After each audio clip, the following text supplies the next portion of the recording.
নমস্কাৰ, সকলোকে স্বাগতম জনাইছোঁ, লগতে সুপ্ৰভাত। এয়া মই বিভিন্ন আচাৰ প্ৰস্তুত কৰিছোঁ। বাঁহগাজ, আম, ভোট জলকীয়া, তিতা কেৰেলা, কঁঠাল ইত্যাদি বিভিন্ন আচাৰ বনাইছোঁ। ইয়াত মই সকলোখিনি অনা নাই। এই আচাৰবোৰ মই ঘৰতে আজৰি সময়ত প্ৰস্তুত কৰি বিভিন্ন ঠাইলৈ পঠিয়াওঁ। যোৱাকালি বাঁহগাজ 500 গ্ৰাম ভোপাললৈ পঠিয়ালোঁ। এয়া বাঁহগাজ, এইবোৰো মই বেলেগ ঠাইলৈ গুচি যাব। আৰু এয়াও বাঁহগাজ, এইবোৰ আমি এনেকৈ কুৰিয়াৰৰ যোগে বিভিন্ন ঠাইলৈ পঠিয়াওঁ। মই এইটো ভিডিঅ' প্ৰস্তুত কৰিলোঁ এইকাৰণেই যে আমাৰ মহিলাসকলে ঘৰতে আজৰি সময়ত বহি বিভিন্ন আচাৰ, জাম জেলি আদি প্ৰস্তুত কৰি উপাৰ্জনৰ পথ এটা উলিয়াব পাৰে। সেয়ে মই এইটো এনেদৰে প্ৰস্তুত কৰিলোঁ। এইটো কুৰিয়াৰ যোগে গুচি যাব আৰু ওচৰতে লোৱাসকলেও এনেদৰে অৰ্ডাৰ কৰে। এপোৱা আৰু আধা কেজি কণ্টেইনাৰতে দিয়া হৈ আছে একেলগে।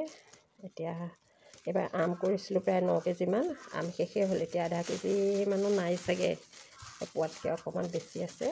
আৰু বাঁহগাজৰো এনেদৰে এপোৱাৰ বটল, এনেদৰে বটলত ভৰাই এনেদৰে বিভিন্ন ঠাইলৈ দিয়া হয়।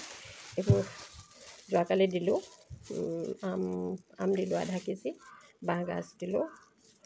তাৰপিছত আজিও এয়া বাঁহগাজ, এইখিনি গোটেই বাঁহগাজে এইখিনি বিভিন্ন ঠাইলৈ গুচি যাব।